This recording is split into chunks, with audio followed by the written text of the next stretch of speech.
عليك ويهديك صراطا مستقيما ويشرح الله نصرا عزيزا لقد جاءكم رسول من أنفسكم عزيز عليه ما عنتم حريص عليكم بالمؤمنين رؤوف رحيم فإن تولوا فقل حسبي الله لا إله إلا هو عليه توكلت وهو رب العرش العظيم إن الله وملائكته يصلون على النبي وبارك عليه وآله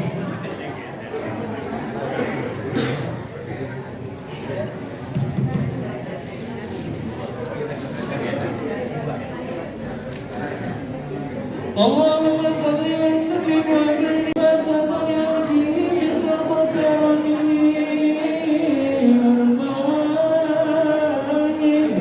ينزل في كل ليلة إلى سماء الدنيا وينادي المستقبل الدائم هل من ظالم وجد قوي رمضان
Alhamdulillah, alhamdulillahilladzi arsala rasulahu bil huda wa dinil haq liyudhhirahu ala dini kullih wa kafa billahi shahida. Ashhadu an la ilaha illallah wahdahu la syarika lah wa ashhadu anna Muhammadan abduhu wa rasuluh la nabiyya wa rasula ba'da. Allahumma fassalli wa sallim wa barik ala hadha an-nabiyil karim sayyidina wa habibina wa syafi'ina wa maulana Muhammadin wa ala alihi wa ashabihi wa man tabi'ahum bi ihsanin ila yaumiddin, amma ba'd. Ta'ala yang Maha Esa, yang Maha Kuasa, yang selalu dan senantiasa menganugerahkan kepada kita rahmat, hidayah, inayah dan maghfirahnya. Mudah-mudahan segala kenikmatan yang Allah selalu berikan kepada kita menjadikan kita pribadi-pribadi yang semakin taat dekat kepada Allah Subhanahu wa taala. Amin ya rabbal. Mudah-mudahan dengan itu semuanya amal ibadah kita, baik yang wajib maupun yang sunnah, diterima oleh Allah Subhanahu wa taala. Assalamualaikum warahmatullahi wabarakatuh. Waalaikumsalam warahmatullahi wabarakatuh. Yang saya hormati Bapak Ade Subiatna, anggota DPRD Kota Depok.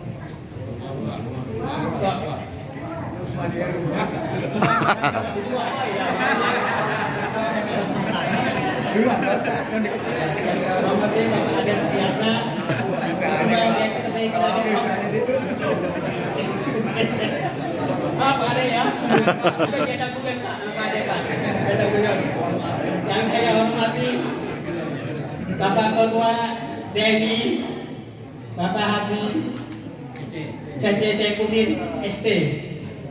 Yang saya hormati Bapak Ketua MIN, Bapak Haji Kabung Budiono, diwakili oleh Ustaz Harif, Ustaz Pantur. Yang saya hormati Bapak penceramah, Bapak Ustaz Haji Dr. Muhammad Ardiansyah MPDI. Yang saya hormati para ketua DKM seharjamti. Yang saya hormati para jamaah Masjid Ar-Rahmah dan sekitarnya. Yang tidak lupa, saya juga ingin menyampaikan kepada pembina Bapak Haji Ismail tidak bisa hadir pada hari ini karena dia ada tugas di Bandung. Jadi saya yang mewakili Pak Haji Ismail. Ya kan pembina sama.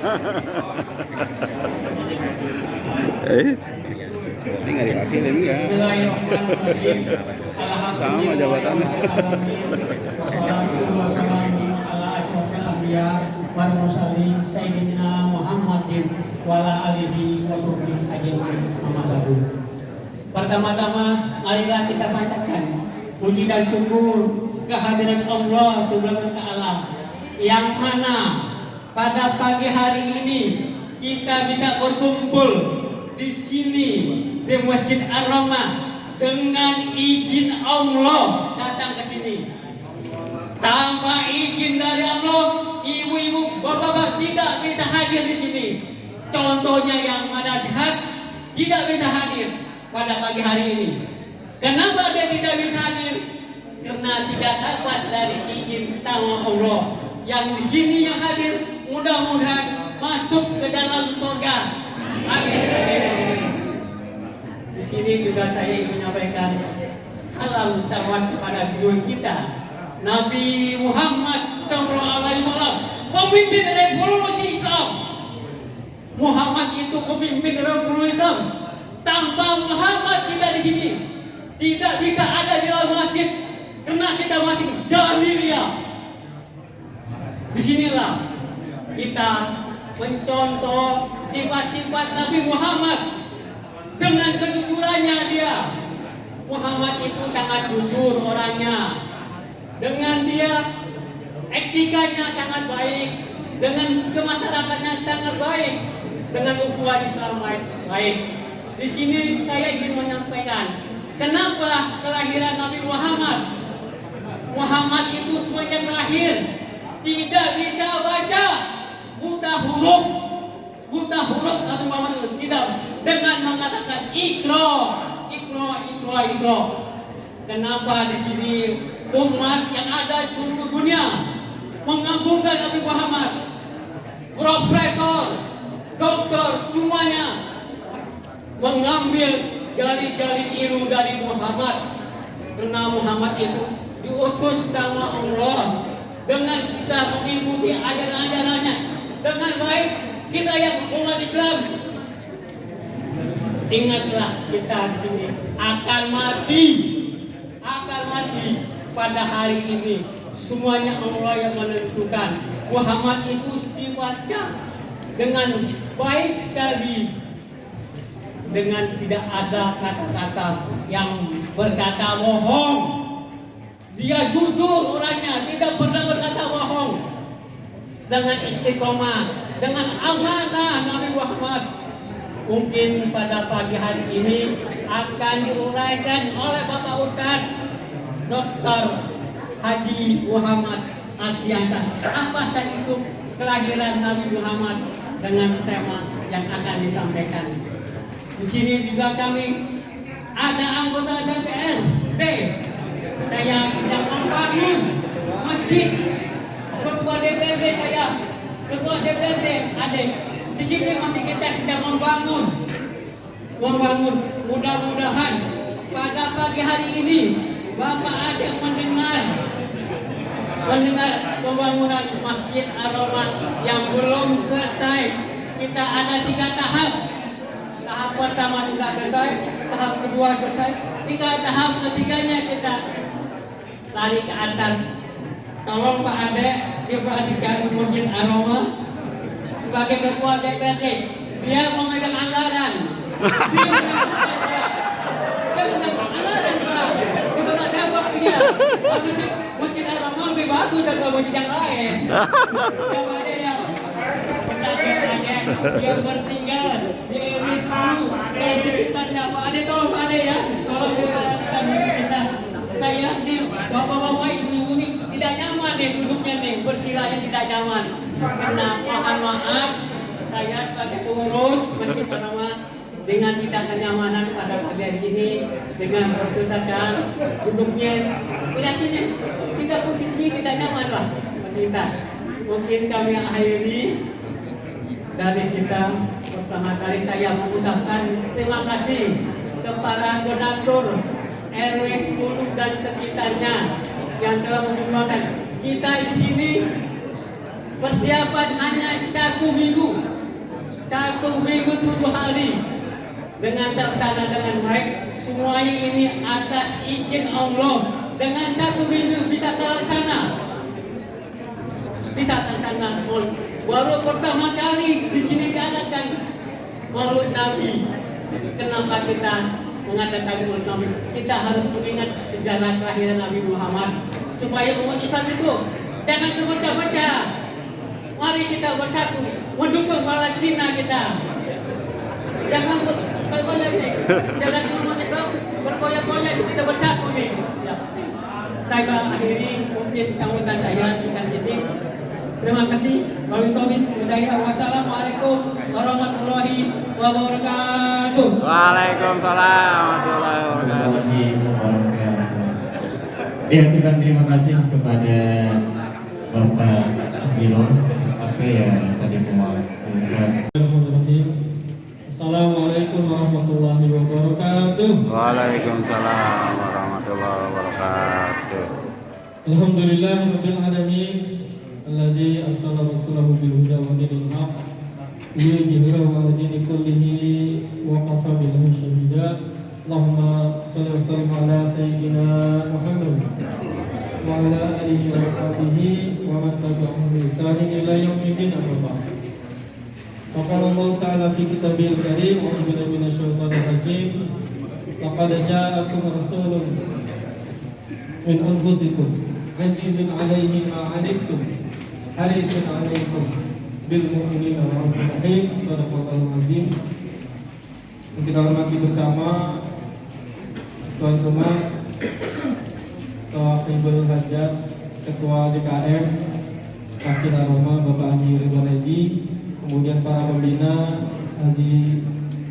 Kiai Haji Zainal Mufti, Pak tokoh kita yang tadi berapi-api. Bagus ibu nggak bakar bu, berapi-api itu pidatonya PRO kita Pak Haji Sudiro, amin. Kemudian Pak Haji Said Munawar, Ketua Panitia juga Pak Haji Asmadi, ada mewakili MUI Ustaz Satim, Ketua DMI Ustaz Cece Saifuddin, kemudian Kori kita dari Kementerian Agama Pak Haji Agus alias narasumber kita Ustaz Dr. Muhammad Ardiansyah, Pak RW, Pak RT, kemudian Ketua DKM, masih sekitar ada Ketua DKM Baitul Hikmah, Bapak semua yang saya hormati, ibu-ibu semua apa kabar bu? Tadi disebutkan dari berbagai majelis taklim. Kalau yang di sini Haja Juleha, Haja Mas Solih, Haja Dede, gitu ya. Ini kerudungnya berbeda-beda, kesatuannya beda-beda berarti. Kalau bapak-bapak sama semua. Kalau ibu-ibu harus ada beda. Ini kerudungnya batik, yang di luar coklat. Wah di sini beda lagi, luar biasa. Berkah ibu-ibu. Tiap titik kerudungnya beda. Amin. Mewakili atau atas nama pimpinan dan anggota DPRD Kota Depok, kami mengucapkan penghargaan, apresiasi bahwa di Masjid Ar-Rahmah dan di seluruh wilayah di Kota Depok di bulan Maulid ini udah lewat ya? Hah? Gak apa-apa, ini sepanjang tahun. Mudah-mudahan semangat Maulid Nabi Muhammad SAW ini bisa terus kita suburkan. Bahwa tadi di ayat yang saya baca, Nabi kita Muhammad SAW itu sangat perhatian sama kita semua, sangat kasih dan sayangnya, apalagi sama orang-orang beriman. Betul bu? Makanya ketika kita sudah bersyahadat dan melihat saudara kita muslim, mukmin, itu saudara kita semua. Itu ya, perbedaan-perbedaan kita hadapi dengan lapang dada dan yakinlah bahwa kita semuanya makhluknya Allah Subhanahu wa Ta'ala dan umatnya Nabi Muhammad SAW. Dan semangat Nabi Muhammad itu perhatian, nah itu harus kita jaga dulu. Kita peka sama kondisi saudara kita, tetangga kita. Yang paling kita khawatirkan adalah keimanannya. Apalagi ada saudara kita sedang sakit. Bu, ya siap, peka. Jadi ada kejadian ya beberapa waktu yang lalu, ada yang sakit kanker beneran bu ya. Kalau kanker yang itu udah kayak kita semua udah kelihatan muka-mukanya dah. Ini kanker beneran, melewati waktu yang panjang penderitaan dan itu butuh ditemani bu. Tuh ya, tuh. Ini kejadian, naudzubillah, yang sampai terjadi sama keluarga kita. Karena ditemaninya sama yang lain, akhirnya dia murtad. Naudzubillah min. Ya. Ini saudara kita jaga keimanannya sampai akhir hayat. Mudah-mudahan kita semua diwafatkan dalam husnul khatimah. Itu mungkin yang bisa saya sampaikan. Mohon izin saya geser ke titik berikutnya, masih 2 titik sebelum zuhur. Mudah-mudahan acara ini lancar dan penuh keberkahan buat kita semua. Kerupuk kulit dari Cisaat. dibungkus 4 buat kerabat. Bulan Maulid kita banyakin sholawat, semoga selamat dunia akhirat. Kerupuk kulit dari Cisaat dibungkus 4 buat kerabat. Peringatan Maulid kita ikuti dengan khidmat, pulangnya jangan lupa bawa berkat. Allahumma waffiq ila aqwamit thoriq. Assalamualaikum warahmatullahi wabarakatuh. Oke, ya. Ketua DFI.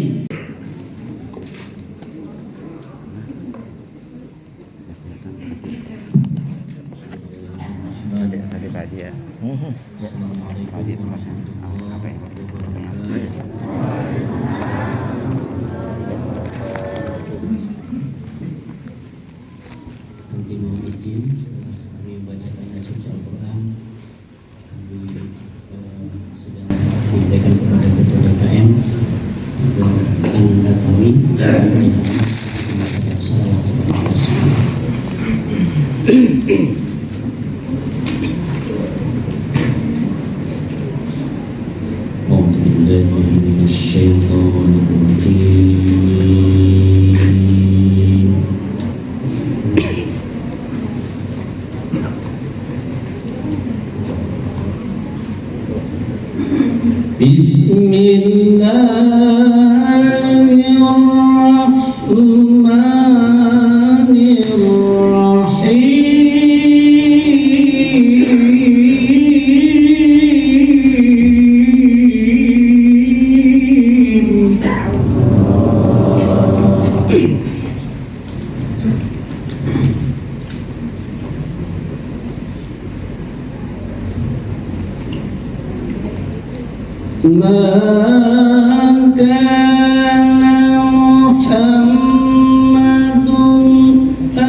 Aku berlindung kepada Allah dari godaan setan yang terkutuk dengan menyebut nama Allah yang Maha Pengasih lagi Maha Penyayang.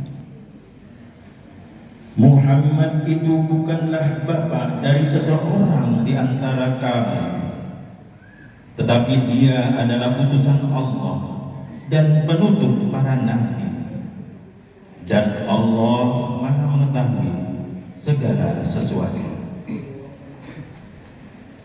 Wahai orang-orang yang beriman, ingatlah kepada Allah dengan mengingat namanya sebanyak-banyaknya, dan bertasbihlah kepadanya pada waktu pagi dan petang. Dialah yang memberi rahmat kepadamu, dan para malaikatnya memohonkan doa, memohonkan ampunan untukmu, agar dia mengeluarkan kamu dari kegelapan kepada cahaya yang terang. Dan dia Maha Penyayang kepada orang-orang yang beriman. Maha benar Allah dengan segala firman-Nya. Assalamualaikum warahmatullahi wabarakatuh. Waalaikumsalam warahmatullahi wabarakatuh. Jawabnya, ini kan di masjid. Jawabnya di masjid kan ya? Masjid ya? Bismillahirrahmanirrahim. Assalamualaikum warahmatullahi wabarakatuh. Alhamdulillah yang jawab salam saya yang selalu ketemu di surga ya, Ibu ya. Amin. Alhamdulillah. Terima kasih banyak.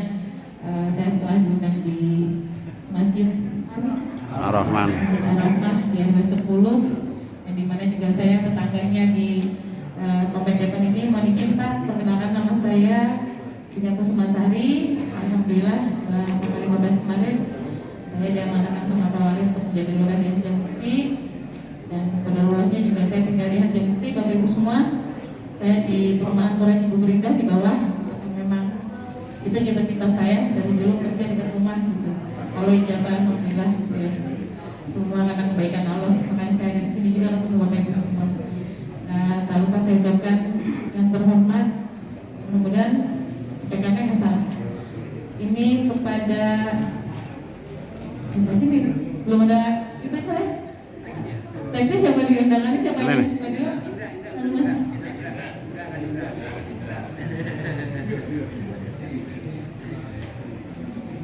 Yang saya hormati Ketua Pembina DKM Masjid Ar-Rahmah Bapak Dr. Haji, dokter ya Pak? Dokter ya, izin Pak, Dr. Haji Ismail Jawidio MSc beserta pengurus. Yang saya hormati Ketua DKM Masjid Ar-Rahmah Ustadz Haji Ridwan EDM beserta pengurus.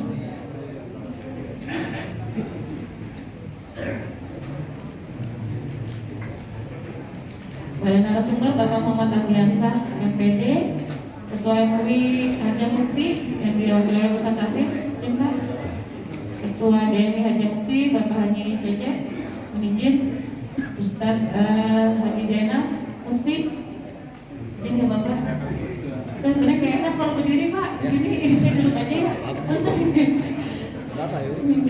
Bapak Ustaz Haji Agus Alia, Bapak Ustaz Rizky, Bapak Ketua RW, Bapak Sudiro, Bapak Haji udah haji Pak? Udah haji ya Pak. Para Ketua RT yang ada di RW 10, Ketua Majelis Taklim Ibu Dia Rahma dan Ustazah Zulaiha. Bapak Haji Ade Supriyana dan kali ya, dan para ketua DKM Jamaah Muklis serta para donatur yang saya hormati. Alhamdulillahirobbilalamin, kita dapat berkumpul dalam keadaan sehat walafiat, dalam keadaan sehat, dalam memperingati Maulid Nabi ya Pak ya. Di komplek depan ini saya berharap warga Harjamukti ini sehat selalu ya, sehat selalu dalam lindungan Allah, gitu kan, berkah barokah semuanya untuk warga Harjamukti. Karena saya di kelurahan nggak mungkin berdiri sendiri Bapak Ibu semua. Saya mohon dukungan supportnya ya untuk melaksanakan 3 pemerintahan di Kelurahan Harjamukti ini berjalan dengan damai. Nah, saya tuh sukanya yang damai-damai Bapak Ibu. Gitu. Jadi saya pengen warga Harjamukti ini berpikirnya positif thinking. Kalau kitanya positif, insya Allah hidup kita tenang, ya. Gitu. Jadi kalau yang ada yang ribut-ribut, saya paling nggak suka tuh. Gitu. Gimana caranya mendamaikan yang ribut-ribut, gitu kan? Kemarin beberapa kali saya sudah banyak negosiasi sama warga masyarakat juga. Saya harap warga Harjamukti di Depok ini insya Allah warganya semua cintanya kedamaian ya, gitu kan? Karena akhlak mulia dari Nabi Muhammad itu kan sebenarnya damai ya Bapak Ibu ya. Kita jangan merasa diri kita paling hebat, paling pintar karena gak ada manusia yang sempurna.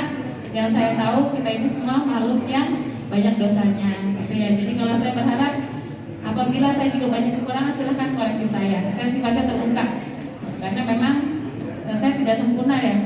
Yang saya berharap tuh banyak kebaikan yang bisa saya berikan kepada warga masyarakat Harjamukti, kebaikan yang bermanfaat buat warga saya. Apa yang bisa saya bantu, insya Allah saya bantu. Gitu. Jadi saya terbuka yang namanya masukan, saran, komplain gitu ya. Sifatnya untuk kebaikan insya Allah, gitu ya. Tapi dengan persyaratan ya memang yang kita berdoakan itu benar gitu. Jangan cari-cari masalah ya. Yang supaya bisa diakomodir saya juga tahu gitu. Maksudnya saya itu orang yang nggak mau banyak bicara, saya maunya banyak berbuat.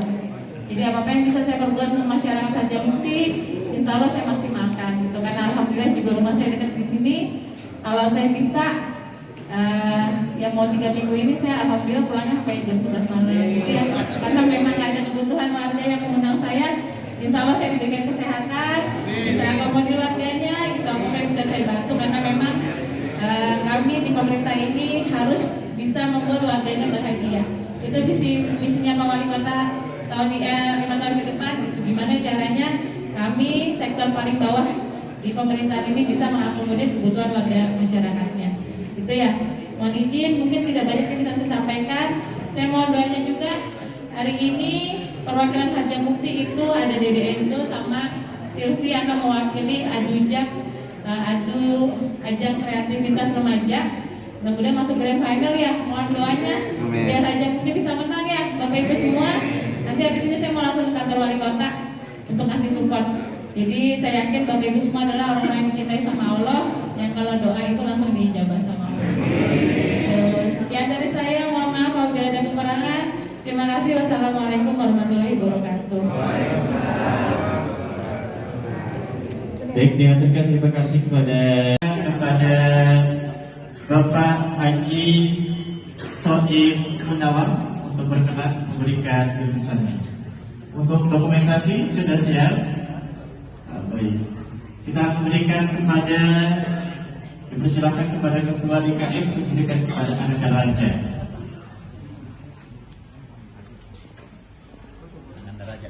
Ananda Raja.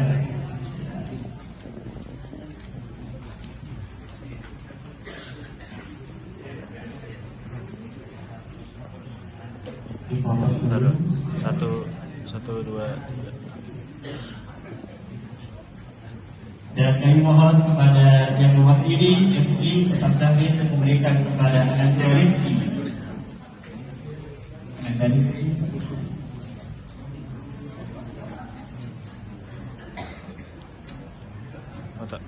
Satu. Dan kami mohon kepada Ketua DMI bersama Hidayat Syafuddin memberikan kepada Ananda Izul.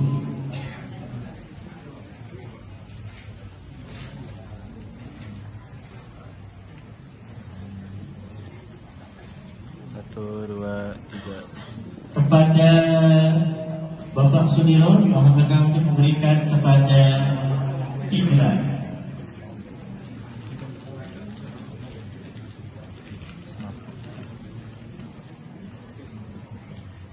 kepada guru kita Mukarram Kiai Haji Sohibul Dawar, mohon berkenan berikan bingkisan kepada Ibu Reki.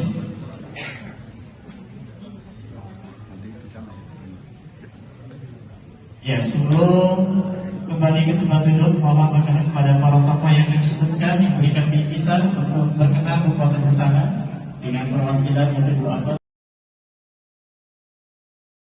Allah wabarakatuh.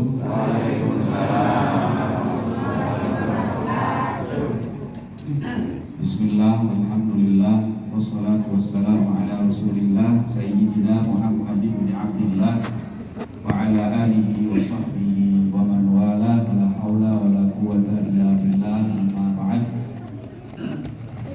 Para hadirin, bapak-bapak, jamaah Masjid Ar-Rahmah Harjamukti, juga ibu-ibu sekalian yang dirahmati Allah,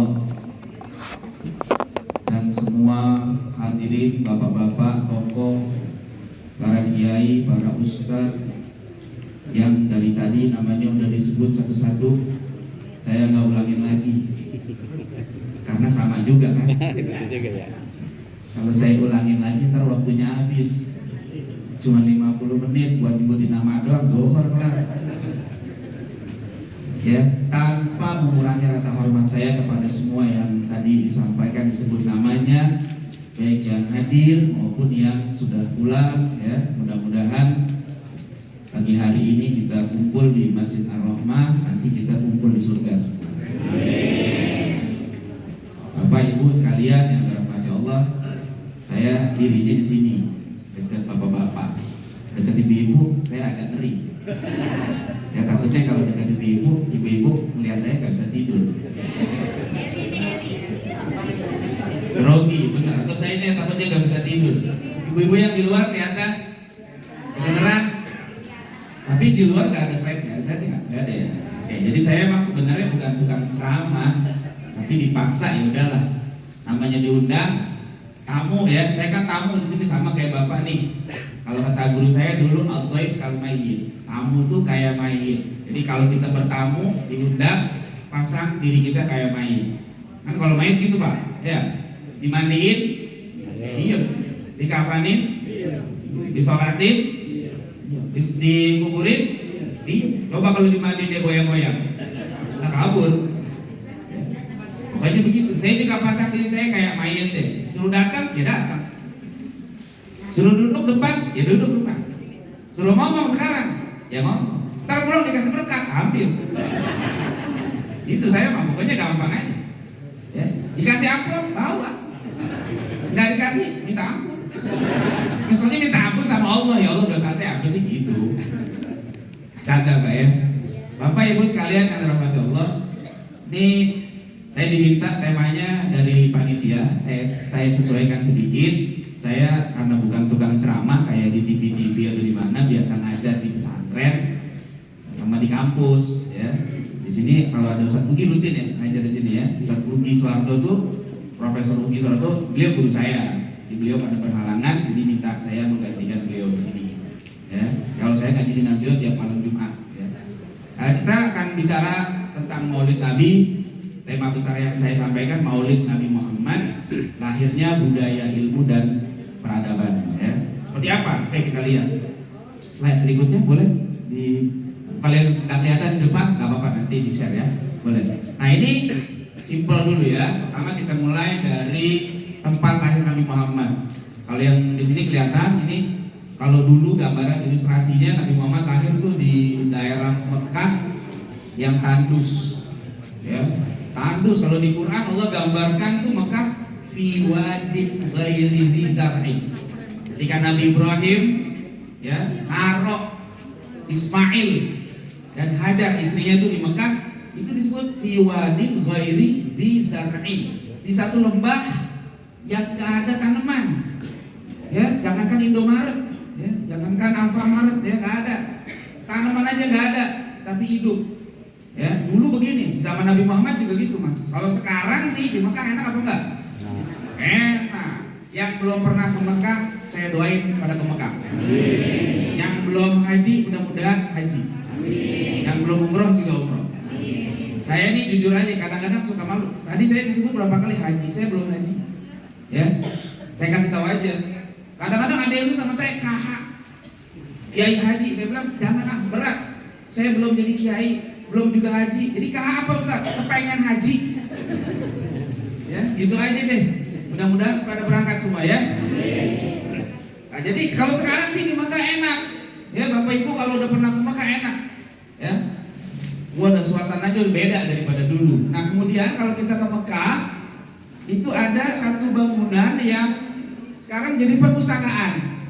Kalau Bapak Ibu yang udah pernah umroh atau haji, habis sa'i, ya kan tawaf, naik ke atas sa'i. Habis sa'i keluar tuh ke tempat tahalul. Turun ke bawah, di sebelah kiri tuh karena ada toilet, atasan dikit ada gedung ini nih. Gedung perpustakaan. Nah, ini adalah tempat kelahiran Nabi dulu. Ya, kalau kita kata para ulama, disinilah Nabi dilahirkan, tempatnya di situ. Ya, cuma sekarang supaya tidak hancur bekas sejarahnya, jejaknya dibuat bangunannya menjadi perpustakaan. Jadi kalau Bapak Ibu lagi umroh haji itu coba gitu keluar sa'i, sempetin tuh mampir ke situ sebentar, pengen tahu gimana sih bekas tempat kelahiran Nabi Muhammad SAW. Oke, itu ya. Lanjut, Ustaz. Nah, selain di tempat yang tandus, Nabi Muhammad lahir di Mekah yang waktu itu banyak masalah moral. Ini sebenarnya bukan terjadi di masyarakat Arab aja nih, di semuanya. Kalau kita baca buku-buku sejarah, Bapak Ibu sekalian, di Yunani, Romawi, Cina, Persia, India, semuanya mengalami masalah moral. Semuanya. Di Yunani dikenal dengan mitologi Yunani, mitos, banyak tuh di Yunani itu. Di Romawi ada gladiator, orang berantem sama orang diadu sampai mati, nggak ada wasitnya. Kalau sekarang tinju ada wasitnya, kalau dulu nggak ada. Udah bosan orang sama orang, ganti orang lawan singa. Sampai mati, pokoknya yang mati kalah. Udah sampai begitu, dulu di Romawi kayak begitu. Di Persia ada kelompok aliran namanya Mazdakiyah. Ajarannya macam-macam aneh, sampai ada yang membolehkan hubungan sedarah. Bapak boleh kawin sama anak perempuannya tuh.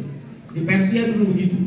Banyak lagi. Nah, termasuk di Jazirah Arab, tempat Nabi Muhammad dilahirkan, ada beberapa masalah. Meskipun nggak semuanya, tapi ada beberapa. Contoh beberapa masalahnya apa di sini? Satu, judi. Meskipun dulu belum ada judi online. Ya, kalau sekarang kan banyak ya. Hati-hati nih judi online. Ya, dulu judi, di masyarakat Arab ada juga yang hobi judi. Kemudian khamar. Apa khamar? Minum arak, cekek botol. Ya, orang-orang Arab tuh. Dan itu udah mendarah daging ketika di masyarakat Arab. Makanya dalam mengubah tradisi yang udah mendarah daging itu nggak langsung. Ada proses bertahap. Haramnya arak ditetapkan itu bertahap, nggak langsung haram.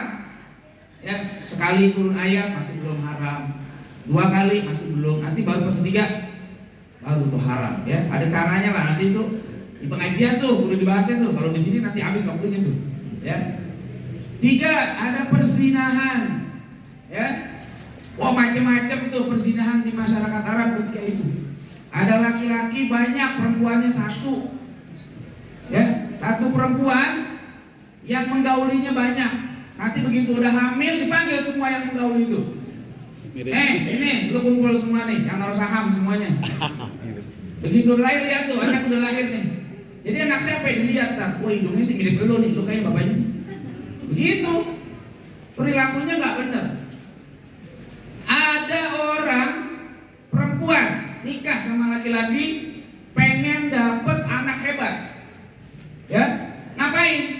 Istrinya disuruh ke rumah tokoh Quraisy ketika itu. Oh, sana lo, datang ke rumah dia. Buat apaan? Buat digaulin. Jadi biar ada sahamnya katanya gitu.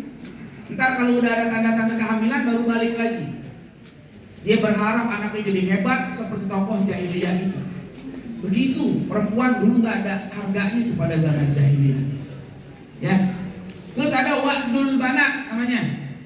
Wa'dul banat artinya mengubur anak perempuan hidup-hidup.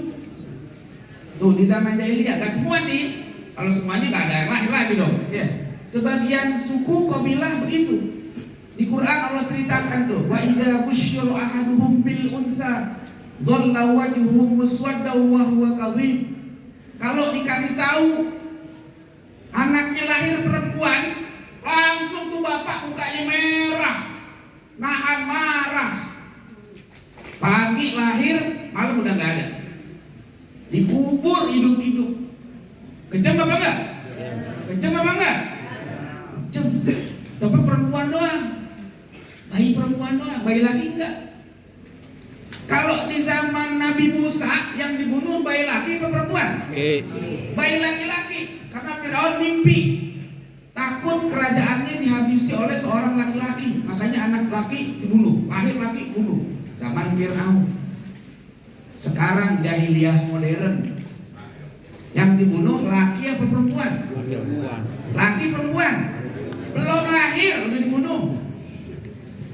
Zaman sekarang banyak orang-orang pada aborsi, belum nongol, itu anak belum melihat bumi, belum melihat dunia, dibunuh. Hati-hati Bapak Ibu, yang punya anak perempuan jagain baik-baik, ya. Saya sama anak jaga. Saya punya pengajian khusus dokter.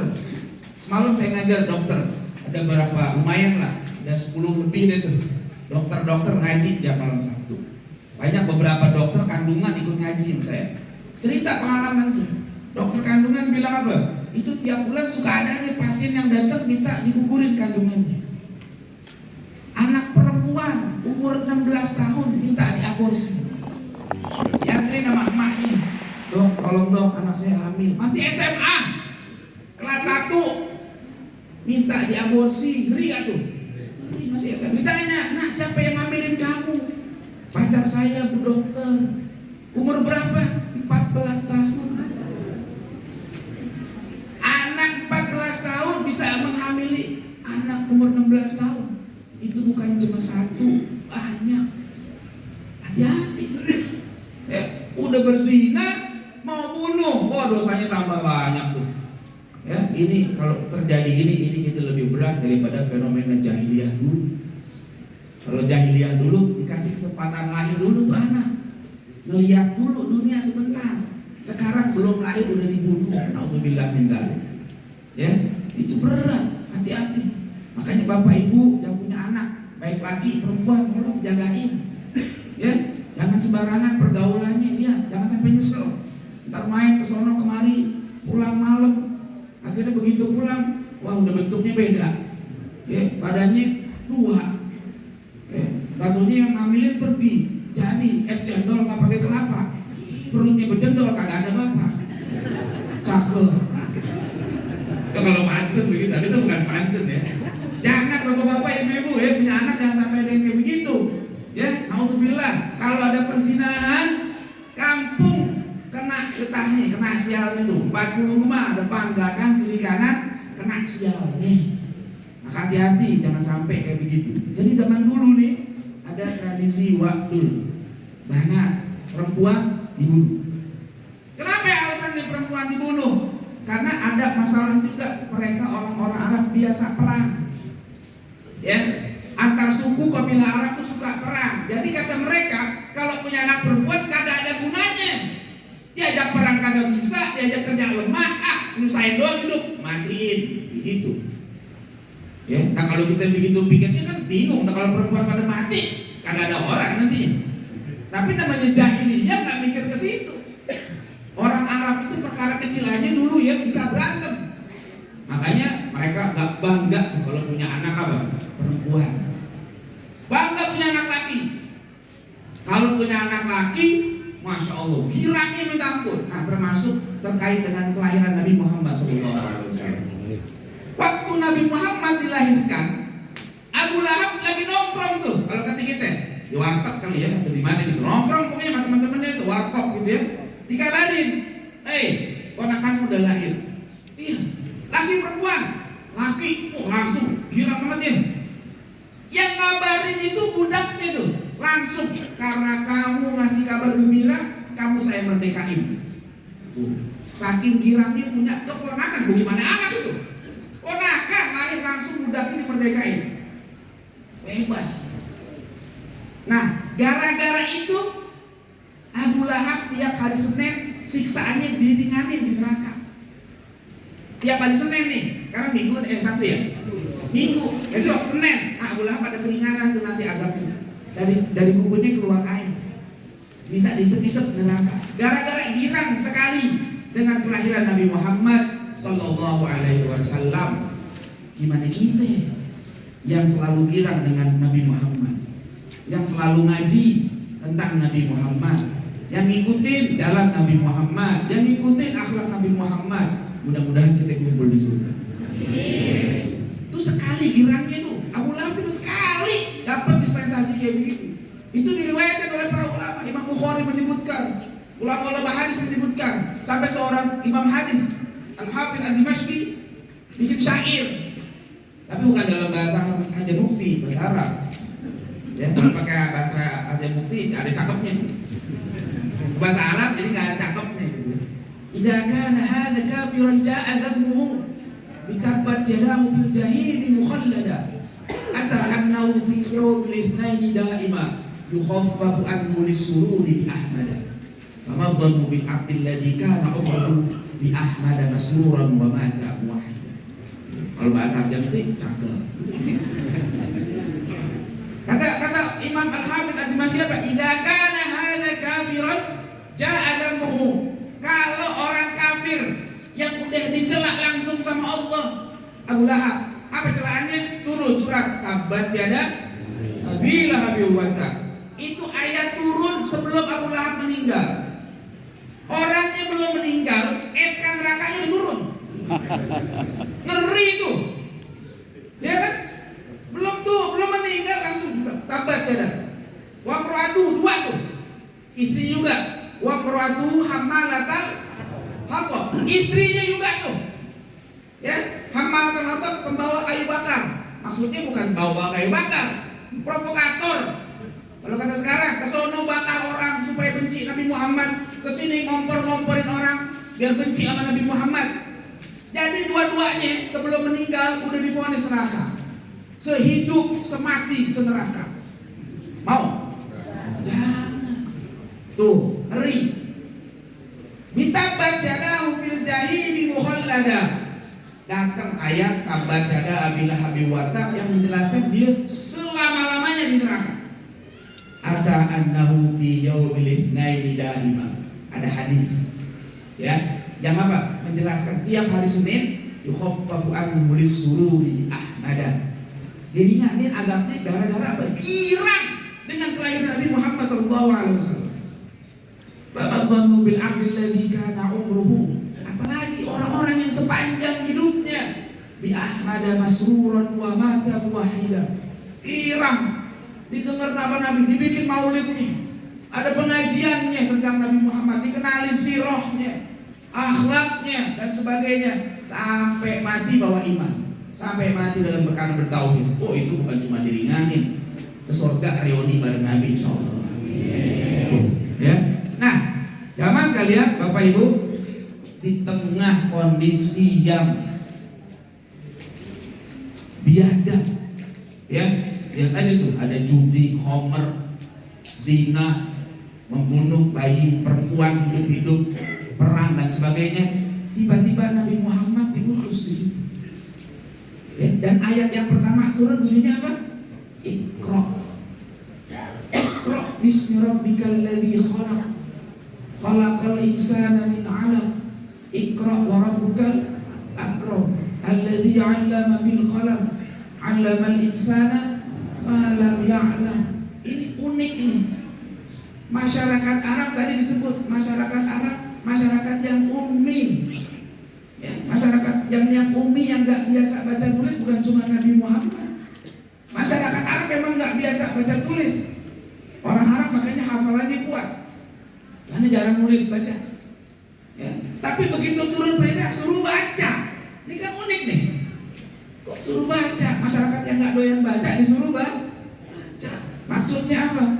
Inilah cara mengubah peradaban. Semua masalah ada, tapi solusinya memang dari ilmu. Kalau kita pengen mengubah keadaan kita, kudu pakai ilmu. Kalau nggak ada ilmunya nggak bisa berubah.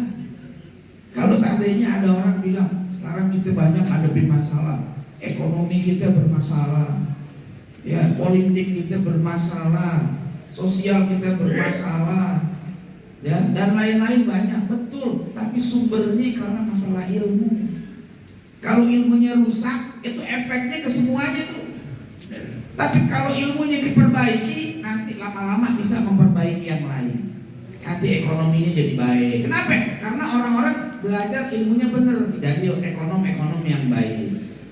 Ya, ilmunya benar, nanti lahir politisi yang baik. Ya, dan seterusnya semuanya sehingga nanti bisa. Dari nabi luar biasa. Ya, mengubah masyarakat yang tadi biadab menjadi beradab. Yang tadinya masyarakatnya jahiliyah menjadi masyarakat ilmiah. Itu hebatnya Nabi. Jadi datangnya itu bukan sekedar apa? Bukan sekedar lahir begitu saja. Makanya kita contoh. Nih saya senang tadi ngedenger nih. Masjid Ar-Rahmah, masjid pendidikan. Begitu. Itu masjid itu yang penting bukan bangunannya. Maksudnya bukan bangunannya nggak penting. Yang utama itu programnya tadi. Ya biar kagak bangunannya mewah, bangunannya megah, cakep, tapi kalau nggak ada program yang cakep, itu mesti jadi tempat wisata. Betul? Bukan jadi tempat pendidikan. Coba lihat Nabi Muhammad SAW, Masjid Nabawi bangunannya dari apaan? Pelepah korma. Atapnya cuma apa? Korma, daun penuh korma doang. Kagak ada. Kalau sekarang sih udah cakep. Ya kalau sekarang ke sana, dulu gak ada bangunan-bangunan mewah, tapi dari situ lahir manusia-manusia terbaik. Sahabat Nabi itu manusia terbaik yang dapat pengakuan dari Allah. Allah bilang apa? Radhiyallahu anhum. Itu titel terbaik buat sahabat. Allah udah ridho sama mereka. Ya, Nabi Muhammad akui. Bahkan orang-orang Barat kafir orientalis ngakuin. Kata mereka apa? Seandainya Nabi Muhammad nggak punya mukjizat apa-apa, selain para sahabatnya, itu udah cukup menunjukkan dia seorang nabi. Kenapa? Satu, nggak ada manusia di dunia ini yang diikuti dengan sahabat begitu setia kecuali Nabi Muhammad SAW. Mana ada orang-orang yang berani ikutin orang lain? Nggak ada. Nabi Muhammad betul-betul dicontoh semuanya, dari ujung rambut sampai ujung kaki. Dari bangun tidur sampai tidur lagi dicontoh semua. Saya suka bercanda sama mahasiswa kalau lagi ngajar. Saya bilang orang-orang Barat tuh suka membanggakan tokoh-tokoh filosof mereka tuh, tokoh-tokoh filsafat mereka. Di Yunani dulu ada orang-orang hebat, Socrates, Plato, Aristoteles. Saya tanya ke mereka, tolong cariin bagaimana cara gosok giginya Plato. Kagak ada yang bisa jawab. Ya, nggak ada yang nyontoh. Bagaimana cara makannya Socrates, nggak ada yang tahu. Kenapa? Karena memang mereka hanya diambil pemikirannya, tidak diikuti perilakunya. Beda sama Nabi Muhammad SAW. Pemikirannya, perilakunya jadi contoh. Kapan? Sepanjang masa, bukan hanya pada waktu beliau masih hidup. Ya, makanya kita enak nih. Ya, jadi umat Nabi Muhammad ya kudu pinter. Di masjid pendidikan biar kata bangunan segini nih, insya Allah bisa lahir kader-kader yang bagus nanti. Ya, begitu. Apalagi tadi sambutannya menggelegar banget. Wah, saya malu nih berceramah. Demi itu saya kalah duluan ini. Masya Allah, besar gini. Luar biasa Bapak. Mudah-mudahan panjang umur Pak. Maka saya teman dengan ngeliatnya Masya Allah luar biasa. Oke, lanjut ya, kita lanjutin. Nah, oke, ini jadi singkat. Jadi kalau udah masa Nabi itu perbincangannya nggak jauh-jauh gitu tuh, adab, ilmu, dan akhirnya peradaban. Ya, itu aja. Makanya dalam waktu singkat 23 tahun kurang lebih Nabi bisa membawa Islam menjadi agama sekaligus peradaban, sebagai din sekaligus tamadun. Itu nggak ada dalam sejarah kayak begitu, hanya Nabi Muhammad yang mampu kayak begitu. Oke, kita lanjutin. Slide berikutnya. Nah, saya kasih contoh bagaimana cara Nabi mengubah orang-orang Arab yang jahiliyah. Contoh, dulu waktu masa jahiliyah, orang-orang jahiliyah mengukur kemuliaan seseorang berdasarkan perkara-perkara materi. Contoh, karena faktor harta. Pokoknya kalau orang kaya, dia mulia. Dulu tuh zaman jahiliyah, orang yang punya jabatan, orang mulia. Orang yang punya fisik cakep, dia orang mulia. Orang yang punya kekuatan, dia mulia. Atau keturunannya, bangsa Quraisy, ya, bangsa kalau kata kita darah biru.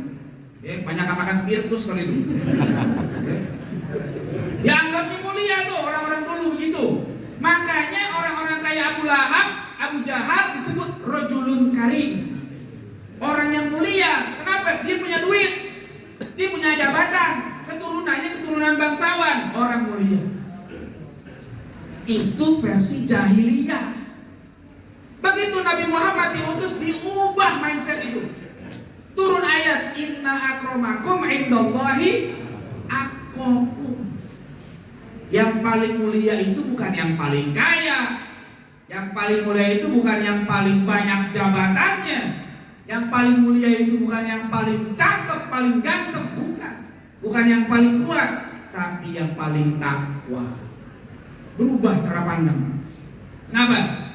Kalau kemuliaan berdasarkan kekayaan, maka tidak semua orang bisa jadi orang mulia. Karena yang bisa jadi orang mulia hanya orang kaya doang. Orang miskin bisa nggak jadi mulia? Nggak bisa. Kalau kemuliaan karena jabatan, nah kita nih yang nggak punya jabatan nggak jadi mulia. Kalau kemuliaan karena keturunan, ya udah, yang keturunan bangsawan aja yang mulia, kita enggak. Kalau kena kecantikan, nah emang kita lahir mesen, kan nggak mesen. Ya. Kalau kita kan orang Indonesia mancungnya bukan keluar, kemana? Nah ini kita tahu sendiri. Mancungnya ke, nah udah pakai operasi plastik, ya, plastiknya habis kan repot. Udah bersyukur sama Allah. Apa yang udah lahir begini dari Allah terima. Kata Allah, laqad khalaqnal insana fi ahsani taqwim. Allah udah ciptain kita dalam bentuk yang paling cakep. Jangan diubah-ubah deh. Ya, hidung begini dipengen dipancung, akhirnya patah hidung. Bibir pakai disuntik-suntik jadi tebal, akhirnya nggak enak dilihatnya. Kayak habis disengat tebah begitu. Jangan dia begitu-gitu, udah bersyukur sama Allah. Karena kemuliaan bukan pada kecantikan, kemuliaan bukan pada kegantengan, tapi pada takwa. Kalau kemuliaan karena takwa, maka semua orang bisa jadi orang mulia. Itu mau miskin, mau kaya, kalau dia takwa dia mulia. Mau laki, mau perempuan, kalau takwa dia mulia. Mau pejabat, mau rakyat jelata, kalau dia takwa dia mulia. Jadi bukan karena jabatannya, tapi karena takwanya. Sampai yang disebutkan dalam satu athar ulama, al-jannatu liman ittaqa walau 'abdan habasyiyah. Surga Allah siapin buat orang yang bertakwa. Meskipun dia budak dari kalangan suku Habasyah, kayak Bilal. Bilal itu dulunya budak, hitam. Fisiknya gak enak dilihat, kulit hitam. Sampai orang-orang kafir menjuluki Bilal sebagai apa? Gagak. Gagaknya Muhammad tuh. Kalau Bilal lagi azan dibilang tuh gagaknya Muhammad lagi ngoceh tuh. Fisiknya udah gak enak dilihat, emang hitam. Orang-orang Ethiopia begitu kulitnya. Tapi kata ulama, walau abdan habasyiyah, masuk surga nih. Belum meninggal, bakyaknya kedengeran ke surga waktu Nabi Mi'raj. Tuh, Nabi lagi Mi'raj, ya, kedengar suara tak-tok. Nabi tanya, ini suara siapa nih? Tahu nggak? Itu suara Bilal. Ya, sampai sekarang namanya ada di masjid-masjid. Kalau terawih, yang dicari siapa? Bilal. Bukan Abu Bakarnya, dia nggak? Bukan Umarnya, bener nggak? Ingin turun siapa nih imamnya? Ada Bilal? Bilal. Kagak pernah kemana Abu Bakar? Kagak. Bukan masalah ini, masing-masing Allah kasih keistimewaan. Sayyidina Abu Bakar ada keistimewaan, Sayyidina Umar ada keistimewaan, Sayyidina Utsman ada. Ternyata Bilal yang hitam secara kulit, Rakyatnya kedengeran sampai ke surga. Nabi lagi mi'raj. Makanya ketika Nabi pulang mi'raj, Nabi yang dicari Bilal, bukan yang lain. Mana Bilal? Ada apa ya Rasul? Ente punya amalan apa sih? Nanya Nabi. Ente punya amalan apa? Hebat banget. Suara ente rakyatnya ke surga. Nabi bilang saya nggak punya amalan apa-apa ya Rasul. Coba pikirin. Saya nggak punya amalan apa-apa. Cuma saya biasa kalau wudu batal, wudu lagi. Begitu Bilal. Jadi selalu dawamul wudu. Ya, Bilal nggak pernah tuh batal diem nggak. Batal wudu, sholat 2 rakaat gitu. Ya, kalau diamalin nih sama jamaah ramah, sendal jepit nih kadang-kadang. Sampai ke langit ke-7 malaikat bingung nih suara sendal jepit sampai satu merah satu hijau lagi. Ya, tapi amalin tuh ya, wudu dijaga begitu ya. Tuh Bilal, meskipun secara fisiknya hitam, jelek, orang nggak suka, tapi dia takwa, surga buat. Terus apa lagi? Wanaru liman asal walau sayyidan quraisyan. Neraka buat orang yang maksiat, apalagi kafir. Meskipun dia sayyid, tokoh dari bangsa Quraisy. Tapi Abu Lahab tadi itu contohnya tuh. Abu Jahal, dia tokoh-tokoh Quraisy tapi masuk neraka. Kenapa? Karena dia kafir. Karena diingkar kepada Allah Subhanahu wa taala. Ya, makanya ketika Nabi turunkan ayat, Allah turunkan, Nabi sampaikan tuh kemuliaan berdasarkan takwa. Bapak Ibu sekalian, Nabi udah ngajarin. Jadi sekarang standar Bapak Ibu kalau pengen memuliakan orang dari apanya? Takwanya. Bukan dari kekayaannya, bukan dari jabatannya, bukan dari cakepnya, bukan dari garis keturunannya, tapi takwanya. Kalau dia orang kaya, takwa, kita hormati. Ya kita muliakan. Kenapa? Karena takwa. Kalau dia punya jabatan, baik orang yang mulia, kita muliakan karena takwanya. Bukan karena kekayaannya, bukan karena jabatannya. Tapi kalau jadi duit orang kaya banyak, kagak mulia, kagak ada takwa, nggak mulia. Ya, ada orang duitnya banyak, flexing sono sini, nggak enak dilihatnya. Ya, akhirnya dijarah. Gara-gara apa flexing mulu sih. Ya. Bukan pakai takwa, pamer sono begini begitu, harganya kesusahan. Jangan. Kita punya harta bukan buat dipamer-pamerin. Punya aku mah 10, iya, yang pakai cuma 1. Yang 9 tukang villa yang enak. Yang pada punya villa tuh di puncak tuh, yang enak tukang villanya bisa berenang tiap hari. Ya kan? Yang punyanya nggak berenang tuh. Nengokin seminggu sekali juga belum tentu. Ya, jangan begitu. Jadi kita nih kalau pengen memuliakan orang, lihat ke takwa. Itu kalau pakai cara pandang Nabi. Tapi kalau cara pandang jahiliyah masih dipakai. Udah orang kaya dihormati banget, sujud-sujud. Padahal tuh orang kaya kagak sholat, maksiatnya rajin. Kenapa? Duit. Ya. Tadinya berani ngomong, begitu dikasih, "Oh, ini haram." Kasih duit. Halal. Nah, dia langsung duit. Ya. Begitu ditempel lagi, halal. Berubah. Ditempel lagi, harum. Jangan, jadi bukan karena duit. Ya, ada pejabat datang, kalau dia takwa kita muliakan. Kalau dia korup jangan dimuliakan, jangan dipilih lagi. Betul? Nah, begitu. Tentu belum jadi gitu ya. Biar ada temennya Pak. Bapak semangat, saya juga semangat Pak. Jadi kita memuliakan orang berdasarkan apa? Takwa. Bukan masalah cakep, bukan masalah badannya gendut, kurus, enggak. Takwa. Kalau dia takwa dia mulia. Tuh pakai cara pandang Nabi begitu. Jadi besok-besok kalau bikin acara yang tempatnya VIP, VVIP itu, yang subuhnya berjamaah terus, tuh VIP itu, ya, yang jarang ke masjid, ngantri. Tuh kudunya begitu, setuju nggak? Begitu kudunya. Kan takwa, ini kagak. Yang jarang sholat, siapa? Yang sholatnya rajin ngantri, ya begitu rapi ganti, tinggal air putih sama nasi. Ya Allah, tega banget. Ya, jangan begitu. Ganti nanti VIP. Siapa nih yang sholat subuhnya rajin berjamaah? Ini orang soleh nih. Insya Allah tuh subuh orang lagi enak tidur, dia bangun. Kalau bukan karena kesolehan ketakwaannya nggak bakal bangun tuh. Hujan apalagi, enakan ngapain? Gak tahu tuh ahlinya sih.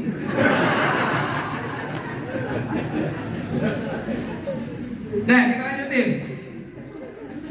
Nah, terus cara pandang Nabi lain lagi nih. Nabi bilang, kan beliau ini hadis terkenal. Kalau kita mau di mana ini sebenarnya, innaman bu'itsu liutammima makarimal akhlak. Nabi bilang gitu. Aku diutus untuk menyempurnakan akhlak. Nah, karena akhlak itu adanya di manusia. Fokus Nabi itu ke manusia. Jadi Nabi itu bikin peradaban, membangun peradaban Islam, bukan bangunan fisiknya yang dibangun. Ya, bukan bangunan fisiknya, bukan berarti bangunan fisik nggak penting nih, jangan salah paham. Bangunan fisik kalau seandainya orang-orangnya kagak ada, kagak benar jadinya. Dikorup tuh bangunan. Yang dibangun manusianya dulu. Ya, kalau manusianya udah pada bener, bangun apa aja beres. Duit kagak ada yang ditilep. Tuh, ya. Banyak anak-anak makan keracunan. Kenapa? Banyak yang nilep. Tuh, tujuannya bagus tuh program. Nih, tukang sunatnya banyak. Kenapa? Akhlaknya yang bermasalah. Bagus tujuan kita, hargai itu program bagus. Tapi masalahnya orang-orang yang terlibat ini masalah. Ya, Nabi enggak. Nabi pertama itu apa? Orangnya dulu diperbaiki akhlaknya. Nabi kalau pengen nunjuk orang dikasih amanah nggak pakai lama fit and proper testnya. Ya, Muaz bin Jabal pengen diutus ke Yaman, cuma diajak ngobrol aja. Muaz, kalau kamu saya utus ke Yaman, bagaimana kamu bisa untuk dengan kita ngomong? Kalau nggak ketemu dengan hadis, kalau enggak saya ijtihad. Udah berangkat. Begitu jalan, nggak pakai lama. Siapa lagi diutus? Sahabat-sahabatnya dikirim sana ke sini, nggak pakai lama. Kenapa? Nabi udah tahu kualitas sahabat itu. Zaman sekarang udah fit and proper test masih korupsi juga. Ampun deh. Ya. Akhlak itu yang susah. Nah, kalau dalam pendidikan itu akhlak diabaikan, itu parah deh. Makanya saya suka bilang, dalam pendidikan itu yang paling susah bukan juara-juaraan, bukan ranking-rankingan. Kalau sekedar cuma bisa lulus ujian nasional, itu gampang, bisa di-drill. Saya di dalam pendidikan, kita pengen anak-anak kita lulus UN, masuk perguruan tinggi negeri, di-drill berapa bulan, bisa jawab soal tuh. Saya punya teman, dia pelatih olimpiade matematika yang biasa kirim anak-anak tanding ke luar negeri. Saya tanya sama dia, berapa waktu yang dibutuhin biar anak-anak UN-nya bagus? Dia bilang apa? Kalau mau santai, setahun cukup. Setahun cukup. Bahas satu soal aja katanya, sehari. Kalau sehari satu soal, setahun 360 lebih soal. Itu kan? 360 lebih itu sama dengan ngulangin soal 8 tahun kurang lebih itu. Kali 40, kali aja itu, berapa tahun tuh?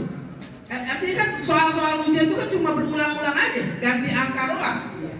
Kata dia setahun tuh cukup. Tapi kalau mau cepet sebulan juga bisa saya bikin kata dia. Berani tuh. Orang-orang dijamin begitu. Masuk bimbel dijamin masuk. Ada kayak gitu? Ada kan? Berani jamin. Kalau nggak masuk PTN, uang kembali. Tapi saya belum pernah ketemu bimbel yang berani jamin. Masukin bimbel sini 2 bulan, soleh. Ada nggak gitu? Nggak ada. Ya? Saya juga nggak berani punya pesantren ngomong kayak gitu. Ngeri kayaknya. Ya? Hafal Quran. Sekarang banyak program. Sebulan bisa hafal. 2 bulan bisa hafal. Tapi apa soleh langsung? Belum. Tuh. Akhlak itu yang paling susah. Makanya ketika Nabi mengatakan aku diutus untuk menyempurnakan akhlak, itu bukan tugas sepele. Itu tugas paling susah. Ya. Jadi dalam setiap tugas Nabi itu nggak ada yang kecil, semuanya besar. Ya. Makanya begitu akhlaknya terbangun, tertanam pada diri sahabat, bisa tuh agama Islam jadi peradaban yang luar biasa. Disegani oleh semuanya. Kenapa? Akhlaknya udah tertanam. Nah, ada ceritanya sahabat itu pada konyol-konyolan gaya hidupnya, nggak begitu, ya. Itu yang kedua. Jadi yang terbaik adalah akhlak itu yang harus dijaga. Ini kalau kita pengen bangun peradaban kita. Kita lanjutin berikutnya. Berapa menit lagi nih? Hah? Saya habis ngomong, saya mau pulang juga kayak tadi. Pulang semuanya. Cuma bapaknya yang setia, tapi saya belum dapat apa ya. Kalau saya pulang juga, kesian bapak sendirian nanti. Anggota dewan pulang, Kori pulang, Lurah pulang, saya pulang juga ntar. Tapi ada kesibukan, kita doain dia berlancar urusan gitu ya. Kalau bapak ini emang udah di sini, wakaf dirinya di sini. Ya, bukan cuma sini yang wakaf, nanti bapaknya diwakafkan diri di sini. Oke, kita lanjutin ya. Nah ini juga cara Nabi, lihat Nabi bagaimana mengubah cara pandang sahabat-sahabat. Kalau kita yang dengan orang pintar, orang cerdas, biasanya orang mengukurnya pakai apa? Pakai ilmunya, apalannya dan sebagainya. Dia pintar, apalannya cepat, wawasannya banyak, juara ini, juara itu dan sebagainya. Tapi Nabi nggak bilang gitu. Karena Nabi orang cerdas bukan begitu. Ya, itu bagus, tapi bukan hanya itu. Nabi bilang tuh al-kayyis mandana nafsahu wa amila lima ba'dal maut. Orang cerdas itu orang yang mampu mengendalikan nafsunya dan beramal sebelum mati datang. Nafsu nih, kita ada nafsu nggak? Ada. Dalam diri kita ini ada nafsu banyak, ada nafsu sabu'iyah, ada nafsu bahimiyah, nanti banyak macam-macam itu. Nafsu kebinatangan ada di kita. Makanya kita mau makan. Ya, boleh nggak ada nafsu makan? Boleh, tapi jangan kelewatan. Susah ngendaliin nafsu makan, betul nggak? Coba kalau untuk kondangan. Ayo, waktu kondangan gimana kira-kira? Semuanya tuh belusukan dari gubuk-gubuk, empek-empek, apalagi sate, apalagi somai, apalagi bakso, tekwang, nasi belakangan. Pinter ngaturnya, alim banget soal gituan. Ya, begitu udah kelar makan, bungkus juga lagi. Bukan ibu sini, ibu sono. Kalau sini mah kagak ya. Agak beda. Ya. Itu kan nafsu. Kita makan nih, boleh nggak makan? Boleh, asal jangan berlebihan. Yang bikin kita banyak kena penyakitnya bukan makannya, tapi apanya? Berlebihan. Maka Allah bilang kulu washrobu wala tusrifu. Makanlah, minumlah, tapi jangan berlebihan. Ini kayaknya baca Qurannya ngantuk, cuma sampai kulu washrobu berhenti. Karena Allah suruh makan nih, minum. Itu wala tusrifunya. Ngantuk, udah berhenti udah. Semua dimakan. Yang manis makan boleh, kebanyakan diabetes. Bukan salah gulanya, kata gula, gue diciptain pakai begini. Makan yang gurih-gurih, nggak apa-apa. Makan santan boleh nggak? Terusin yang banyak tiap hari, kolesterol. Yang salah bukan santannya, orangnya yang salah. Nafsu. Nabi bilang orang cerdas mampu mengendalikan nafsu. Nafsu kebinatangan.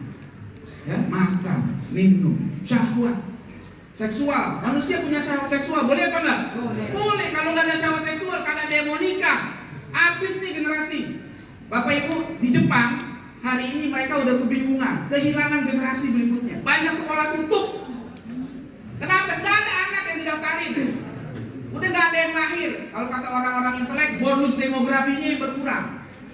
Udah nggak ada, sekolah tutup semua. TK, SD udah pada susah. Makanya kenapa di Jepang produksi film porno itu tinggi banget. Karena pengen supaya orang pengen apa? Punya syahwat. Ternyata gagal program itu gagal. Kita mau nikah boleh, salurin syahwat boleh, asal jangan berlebihan. Ya, salurin ke tempat yang halal. Yang udah punya istri ya udah ke istrinya, jangan ke orang lain. Ya, kita ngiri sekarang, sampai ngilu ngelihat perilaku orang-orang. Selingkuh gampang banget sekarang. Ya, hati-hati. Kayaknya zina udah bukan barang aneh. Ngeri. Ipar adalah maut. Tahu? Ustaz tahu juga nih katanya. Ya kan buat main drama lumayan gitu ya. Kan ada film tuh. Ipar adalah itu rame banget gitu. Ada lagi yang di kantor selingkuh.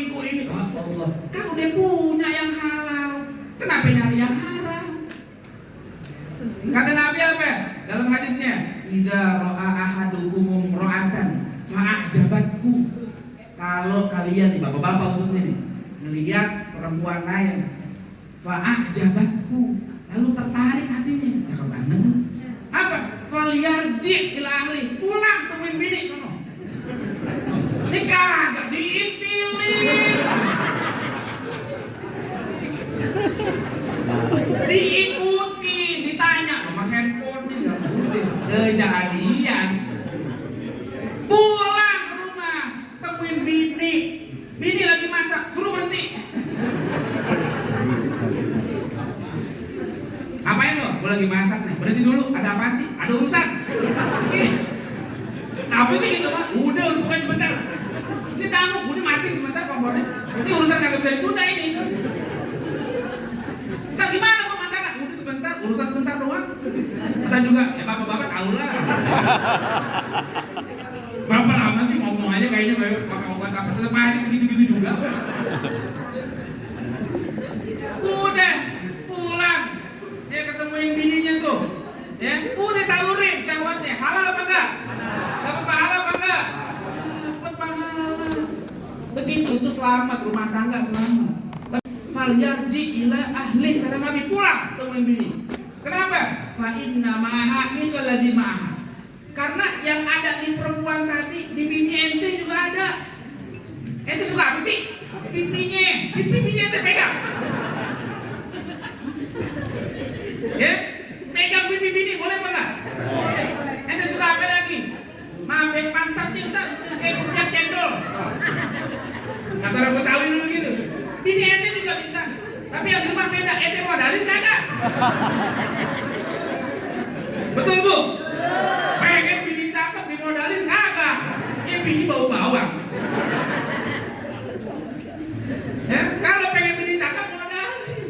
Tuh artis-artis cakep, skincare-nya aja sama duit pelajar bini kita banyakan skincare ini. Mantes, cakep, wangi, begitu pulang lain. Ya, modalnya kagak. Jadi bini kita bisa cakep kalau dimodalin, begitu. Iya. Jadi ibu-ibu tuh, saya bantuin tuh. Jadi bilang susah modalin. Tuh, nafsu dalam diri kita. Kalau kita nggak bisa modalin, bahaya. Berzina, macam-macam. Ngeri. Kayak tadi anak-anak muda, 16 tahun. Ngeri. Cerdas. Ya. Kemudian Nabi bilang lagi, al-aqyas aktaruhum lil mauti dzikra. Orang yang cerdas tuh paling banyak ingat mati. Wa aktaruhum lausti ada. Dan paling bagus persiapannya menghadapi kematian. Jadi orang cerdas itu cara pandangnya punya visi jauh ke depan. Visinya bukan cuma apa? Bukan cuma setahun, 2 tahun, udah pensiun, enggak, sampai ke akhirat visinya tuh. Dia bukan cuma pengen bahagia di dunia, tapi pengen bahagia di akhirat. Dia bukan cuma pengen punya rumah di dunia, tapi pengen punya istana di surga. Itu orang cerdas. Jadi dia nggak mau main-main di dunia ini. Dimanfaatin betul umurnya itu untuk ibadah kepada Allah. Kenapa? Dunia sementara. Ya, kita di dunia berapa lama, Pak, Bu? Kalau kata Nabi, umur umatnya berapa? Antara 60 sampai 70. Nabi bilang inna amara ummati baina 60 wa 70. Umur umatku antara 60 sampai 70. Wa qalla man zada dzalik, jarang. Yang lebih dari itu jarang. Ada gak yang umurnya 80? Ada, tapi jarang deh. Yang banyak sekarang yang muda pada meninggal. Betul? Penyakit banyak. Tapi kalau pakai Nabi tadi bilang antara 60 sampai 70. Makanya ini malam yang umurnya udah 59 tahun, 11 bulan, 29 hari. Ya saya cuma ngomong doang. Bakal mati gak kita? Bakal mati sementara nih di dunia, kagak bakal lama. Betul nggak? Waktunya pulang-pulang. Udah terserah Allah. Saya begitu, prinsip saya terserah Allah. Mau saya belakangan, bapak ibu duluan terserah. Mau bapak ibu duluan saya belakang juga boleh. Terserah Allah. Ya, tuh. Jadi ingat, mati itu tanda orang cerdas. Tandanya apa lagi? Berbekal. Apa bekal yang kita siapin? Kita mau mati nih. Amal. Kalau kita duduk ngaji, kita sholat berjamaah, kita bantu orang-orang, itu amal yang mau mati nanti. Ya, oke, lanjut lagi. Nah, keluarga nih juga tadi ya. Ini cara pandang juga. Nabi bilang apa? Khairukum li ahli wa ana khairukum li ahli. Karena Nabi orang yang terbaik di antara kalian adalah orang yang paling baik kepada keluarganya. Aku, kata Nabi, adalah orang yang terbaik buat keluargaku. Ini bagus nih, jangan dianggap sepele. Nabi ingin menjaga rumah tangga. Kenapa? Karena rumah tangga itu salah satu pilar peradaban. Ya, kalau rumah tangga udah pada kagak benar, rusak semua peradaban. Ya, bapaknya kudu benar, ibunya kudu benar, anaknya kudu benar, semuanya itu. Kalau orang yang sayang sama keluarga, dia kasih semua haknya dengan benar. Ya, makanan dikasih makan yang halal, jangan kasih makan yang haram buat anak kita. Ya, jangan dikasih makan yang haram. Pakaian, kasih pakaian yang nutup aurat. Kalau sayang sama keluarga, bukan cuma pakaian. Kalau pakaian yang nggak nutup aurat, ya, you can see my kelek, you can see my tuur. Belum kasih pakaian namanya itu.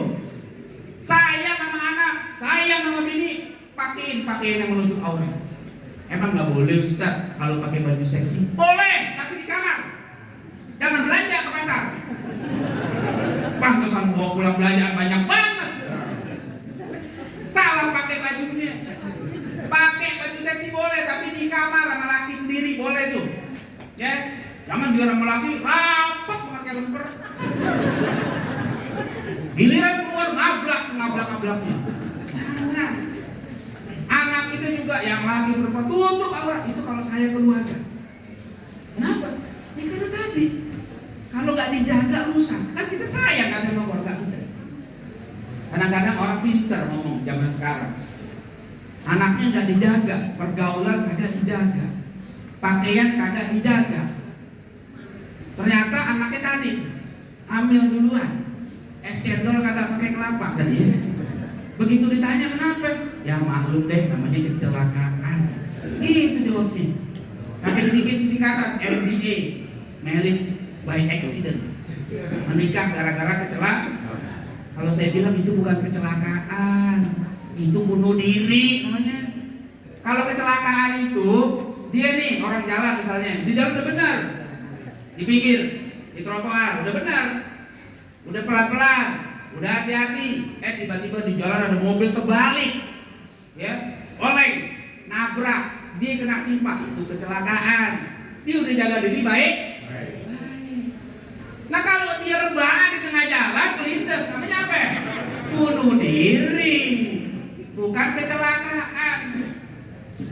Kalau udah pakai pakaian yang tertutup, aurat dijaga, pergaulan dijaga, masih ada yang gangguin, itu kecelakaan. Tapi kalau pakaian kagak dijaga, pulang malam boncengan sama laki-laki, bilang kecelakaan, salah alamat. Bapak ibunya kagak sayang sama anak, namanya kayak begitu. Kalau kita sayang, jaga anak kita. Bukan cuma sekedar ngasih makan, bukan sekedar ngasih baju, bukan cuma ngasih tempat tinggal. Allah pesan apa? Ya ayyuhalladzina amanu qu anfusakum wa ahlikum. Hei, orang-orang yang beriman, jaga dirimu dan keluargamu dari api neraka. Tuh, kalau sayang sama keluarga. Ya, lanjutin. Nah ini juga tentang sholat subuh, sholat sunnah subuh. Ya, rakaat al-fajri khairun minad dunya wa ma fiha. Kata Nabi 2 rakaat subuh sunnahnya tuh lebih baik daripada dunia dan isinya. Apa maksudnya? Ini cara Nabi menanamkan mental kaya, mental cukup. Jadi kalau dia udah dapat pandangan kayak ini, dia nggak bakal yang namanya kerja lupa waktu, ambisius, serakah, nggak ada. Dia udah jadi orang kaya. Nabi bilang 2 rakaat lebih baik daripada dunia dan isinya. Mental itu diangkat, udah jadi hidupnya qanaah. Kerja ya kerja, tapi waktu di ibadah ya ibadah. Ini jangan apa? Subuh belum subuh udah berangkat. Zuhur makan siang, asar langsung pulang, maghrib kena macet di jalan, isya ketiduran. Mau masuk surga? Mau, kayaknya begitu. Kan kagak bener namanya kayak begitu. Kerja, tapi mental kaya itu harus diterapkan. Maksudnya apa? Kita nggak jadi berebutan, nggak ambisi sampai lupa waktu, lupa ibadah. Jangan giliran kerja. Kenapa kerja? Ya kan dia dapat rezeki tapi lupa sama yang ngasih rezeki. Cara Nabi membangun peradaban. Ya. Lanjut. Nah ini peringatan muhasabah buat kita. Jangan sampai ada 3 hal. Tapi kasih peringatan nih. Ya. Tidak Allah mati dunia nusihat minah haibatul Islam. Kalau umatku udah mengagungkan dunia, cinta dunia, itu hilang di bawah Islam. Orang kalau udah cinta dunia biasanya satu paket sama takut mati. Kata Nabi itu ya, hubbud dunia wa karahiyatul maut. Biasanya gitu. Dunia jangan dicintai Bapak Ibu, dunia dimanfaatin. Kalau dicintai repot. Taruhnya di hati kalau dicintai. Kalau dimanfaatin taruhnya di kantong. Begitu tadi ada kotak infak lewat, itu paling gampang. Tapi kalau dicintai dari hati susah mulutnya. Ya, jangan dicintai dunia. Punya rumah jangan dicintai, punya mobil jangan dicintai, tapi jadikan dia mazra'atul akhirah. Jadikan dia ladang untuk kita panen di akhirat.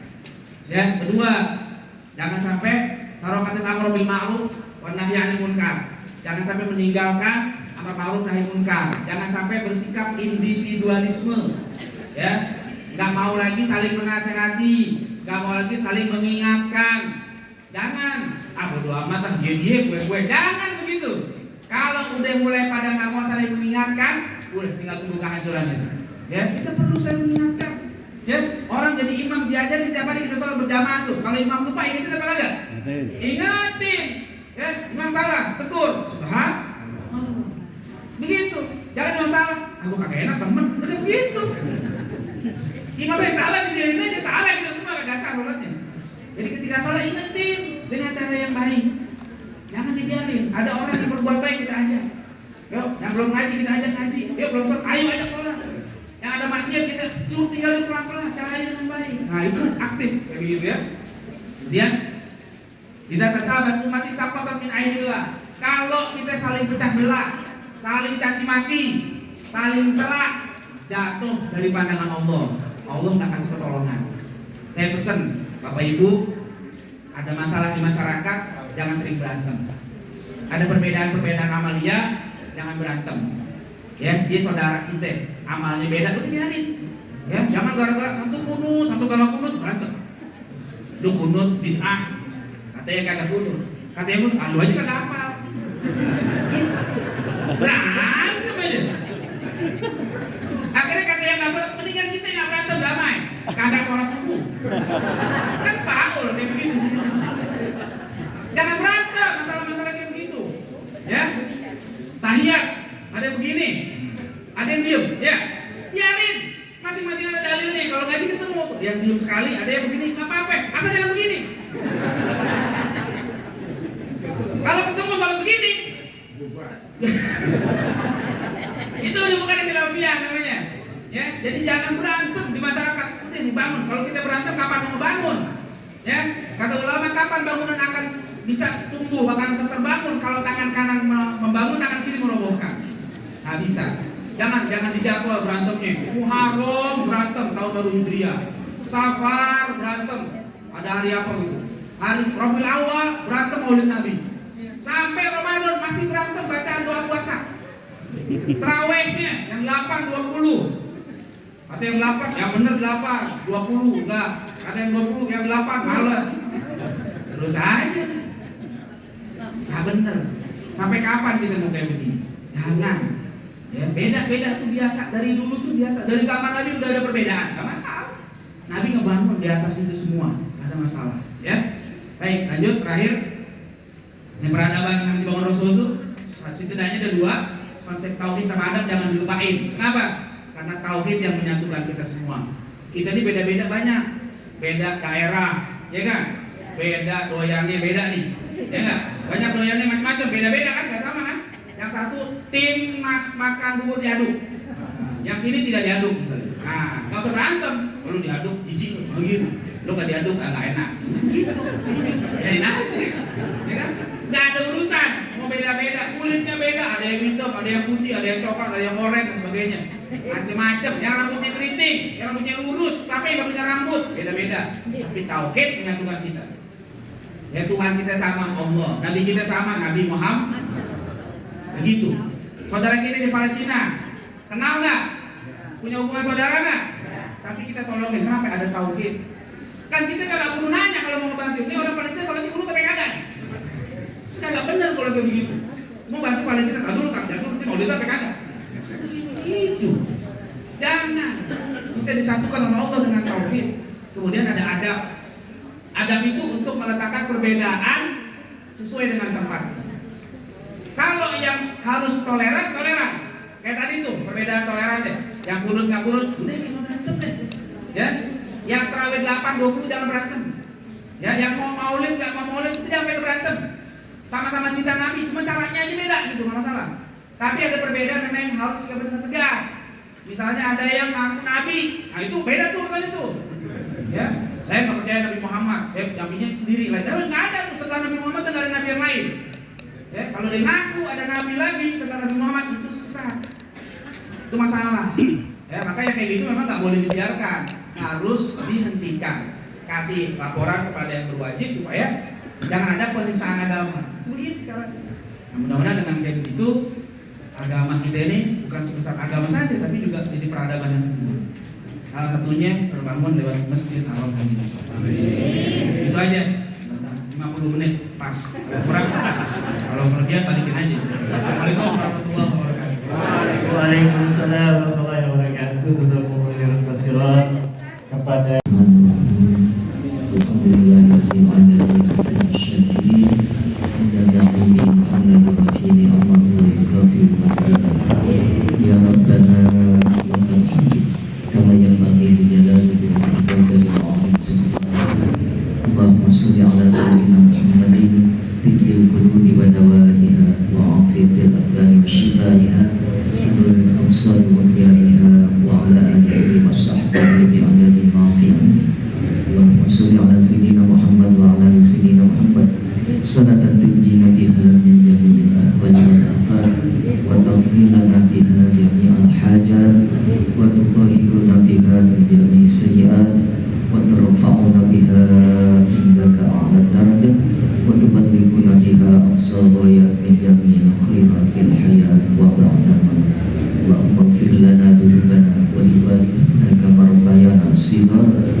بعد إذ هديتنا